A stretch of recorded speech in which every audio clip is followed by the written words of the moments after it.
బట్టల మరకలు పూర్తిగా వదిలించే plant based detergent liquid Elim detergent liquid.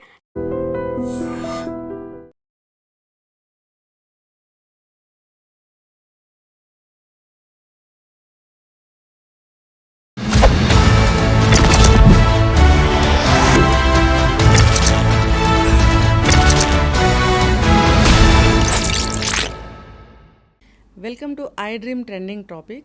నేను మీ Rajanirama, public speaker and family counsellor. ఈరోజు మీ ముందుకి మరొక ట్రెండింగ్ టాపిక్తో వచ్చాను. ఇప్పుడు అంతా వైరల్ అవుతుంది, మీకు తెలిసిందే. Meghalaya honeymoon case, Sonam Raghuvanshi. అయితే ఈమె చేసింది ఎలా ఉంది చెప్పండి మీరే. ఏమన్నా బాగుందా అంటే, తనకి అడ్డం వస్తే ఏ విషయాన్నైనా తీసేస్తారనమాట. అంటే నువ్వు ఈరోజు ఒక వ్యక్తిని పెళ్లి చేసుకున్నావు ఒక వేరే అమ్మ కన్నా బిడ్డ. నువ్వు మీ అమ్మకి ఎలా పుట్టావో అతను కూడా అలాగే పుట్టాడు కదా. ఇప్పుడు అందరూ చెప్పే కామన్ మాటే, నేను చాలాసార్లు చెప్పాను, ఇష్టం లేకపోతే ముందుగానే చెప్పండి, ఇష్టం లేకపోతే వదిలేసి వెళ్ళిపోండి అని ఎన్నోసార్లు చెప్పుకున్నాం కదా. అయితే వీళ్ళు అలా చేయట్లేదు. ఎందుకు అనంటే, వాళ్ళ తప్పు బయట పడకుండా అవతల వాళ్ళదే తప్పు అని చూపించాలని అనుకుంటున్నారు. కానీ వాళ్ళు ఇలా హత్యలు చేయటం వల్ల ఏమవుతుందంటే, 2వ నిమిషంలోనే వాళ్ళు జైలుకి వెళ్తాము, చెప్పకూడదు తింటామని వాళ్ళకి తెలీదా? 25 ఏళ్ళు 30 ఏళ్ళ వయసులు ఉంటాయి. అది ఎందుకు తెలియటం లేదు వీళ్ళకి? అది మూర్ఖులా, లేకపోతే బుర్ర ఉన్న మందమా వీళ్ళకి, లేకపోతే ఫ్యామిలీ మెంబర్స్ మనకి బెయిల్ ఇప్పించి పిలుచుకొస్తారనా? ఇప్పుడు ఈ అమ్మాయి చేసిన పనికి మరి వాళ్ళ సొంత అన్నయ్యే ఆమెను ఉరి తీయండి అని చెప్తున్నారు కదా. ఒక తల్లిదండ్రి ఏమన్నా అనరేమో కానీ, ఈ అమ్మాయి చేసిన పనికి ఎవ్వరూ కూడా కరెక్ట్ అని ఒక్కళ్ళు కూడా అనరు. కరెక్ట్ కాదు, సపోర్ట్ ఎవరివ్వరు అసలు. ఈమెకి బెయిల్ కూడా వచ్చే ప్రసక్తే లేనే లేదు. ఇది తెలుసుకోకుండా ఈ అమ్మాయి చేసిన పెద్ద పెద్ద పెద్ద తప్పు అనమాట ఇది. అయితే ఒక ఆడపిల్లకి ఇటువంటి రౌడీ గ్యాంగులతోటి, ఇటువంటి రౌడీ అబ్బాయిలతోటి, నేను రౌడీ అని అంట, మీరు చూసారా మేడం అంటే చూడక్కర్లేదు. ఇప్పుడు ఎవరితో సహవాసం చేసింది? సహవాసం అంటే స్నేహం చేయటం. ఎవరితో స్నేహం చేసింది? అక్కడ ఆఫీస్లో వర్క్ చేసే ఒక అబ్బాయి, 19 years ఓల్డ్.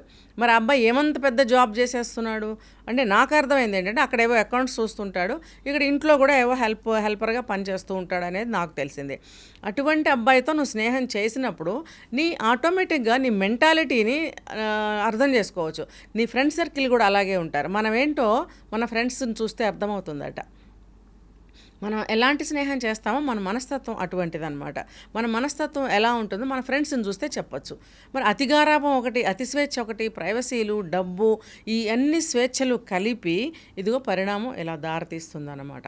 ఇప్పుడు ఆ అబ్బాయి సాయంతో సుపారీ ఇచ్చి ఒక 4 మనుషుల్ని ఫిక్స్ చేసుకుని వాళ్ళనందరినీ అక్కడికి రప్పించి, తనేమి ఎరగనట్టు వెనక నడుస్తూ అతన్ని ఆ స్పాట్కి వచ్చిన తర్వాత ఇంకా ఆ ఉద్విగ్నత తట్టుకోలేక ఇంకా ఏంటంటే ఇంకా ఇంకా ఇంకా ఆపండి, ఇంకా చాలు అది అంటాం కదా, అలా అనమాట.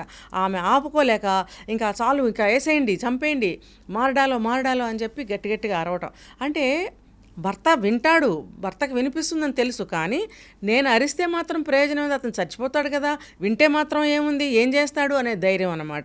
ఇంకా చంపేస్తాము, చచ్చిపోతాడు, నా అరుపులు విని మాత్రం ఏం చేస్తాడని ఆ మినిట్లో అరవడము, ఆ ముగ్గురు అటాక్ చేయడము, ఈమె కూడా కలిసి 4గురికి తోసేయడం. అంటే ఇది ఎలా జరిగిందని నేను చెప్పడం కాదు, ఆ మనిషి యొక్క స్వభావాన్ని నేను చెప్తున్నాను. కరుడుగట్టిన మనస్తత్వం, జాలి, దయ, ప్రేమ, బంధం, దేని విలువ కూడా తెలియనటువంటి ఒక శిఖండి అని నేను చెప్తాను. ఇటువంటి బిడ్డల్ని పెంచి ఇంత వాళ్ళని చేయటం అనేది అవసరం లేదు. మనకి చెప్తారు కదా, భరతమాత ముద్దు బిడ్డలు అంటారు. ఎవరైతే దేశానికి మంచి చేస్తారో వాళ్ళందరూ కూడా భరతమాత బిడ్డలు, ముద్దు బిడ్డలు అని అంటారు.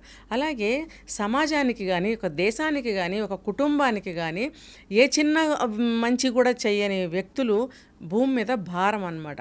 ఇంకొకటి చెప్తారు, అసలు ఈ విషయం నాకు ఆనాడే తెలిస్తే పురుట్లోనే పీక పిసికి చంపేసేదాన్ని అని చాలామంది తల్లిదండ్రులు అంటూ ఉంటారు. అంటే నిజంగా చెప్తున్నా, ఇలాంటి వాళ్ళని తెలిస్తే చంపేయాల్సిందే, చిన్నప్పుడే చంపేయాలి. ఇలాంటి పెరిగి పెద్ద ఈ భూమికి భారం, సొసైటీకి చెడు తీసుకురావటం, దేశానికి చెడు. చూడండి, ఇప్పుడు ఆ అబ్బాయిని చంపేసింది, ఆ కుటుంబం ఎంత వ్యధ చెందుతుంది. ఆ బాధ, ఆ తల్లి బాధ చూస్తుంటే కడుపులో ఎంత తిప్పినట్టు అయిపోయింది. నాకు కడుపులో పేగులు బయటకు వచ్చినట్టు అనిపించింది. పేగుబంధం అంటే ఏంటో ఈ దున్నపోతుకు తెలుసా అసలు? అసలు పిల్లలు పుట్టటము, పెరగటము, ఆ బంధము అంటే ఏంటో తెలుసా? అది అనుభవంలోకి వస్తే తెలుస్తుంది.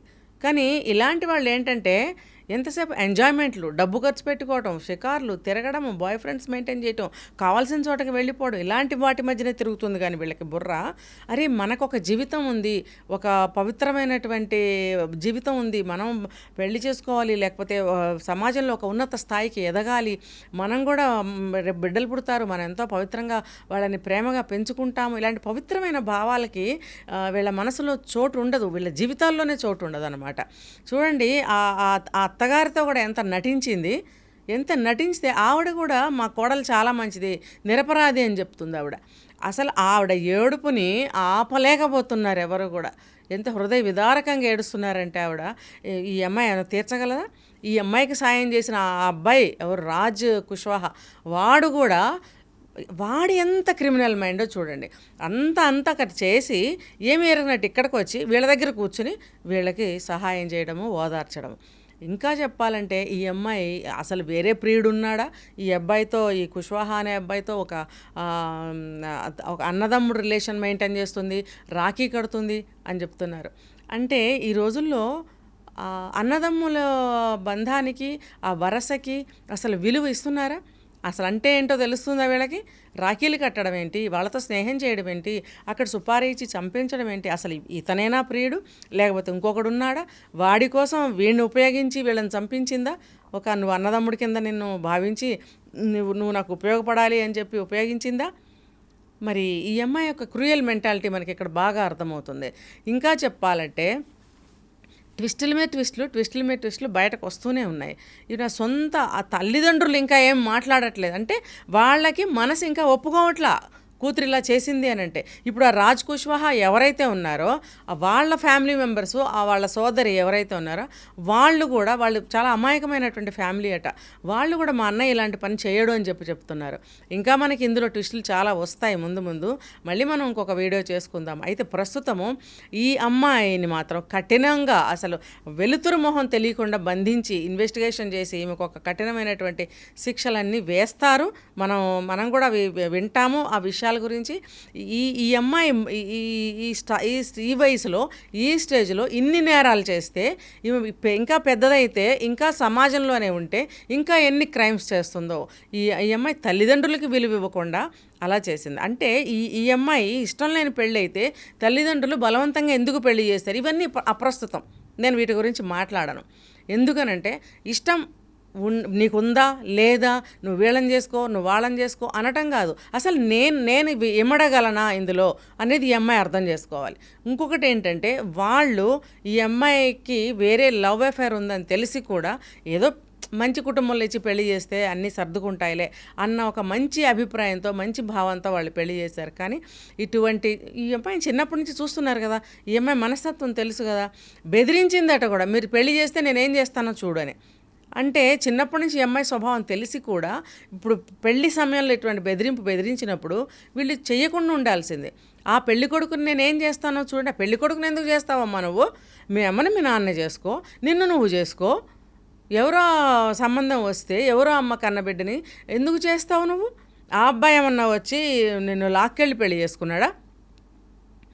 నువ్వు నీ యొక్క భ్రష్టు పట్టిన జీవితంతో నువ్వు ఇలాగే కృషించి యావజ్జీవ ఖైదులోనన్నా ఉంటావు. మరి లేకపోతే ఆడవాళ్ళకి ఉరి శిక్షలు ఉంటాయో లేదో నాకు తెలియదు.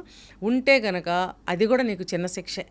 ఎందుకంటే ఒక తల్లికి కడుపు సోకం మిగిల్చావు నువ్వు. నీకు ప్రాయశ్చిత్తం అనేది లేదు. వేచి చూద్దాము. ఐ డ్రీమ్ ప్రేక్షకులకి చెప్తున్నది ఏంటంటే, మనందరం కలిసి వేచి చూద్దాం. ఈ అమ్మాయి విషయంలో ఎటువంటి తీర్పు ఇస్తుందో కోర్టు, మనందరం వేచి చూద్దాం. కఠినమైన శిక్షలు పడాలని మనం ఆశిద్దాం.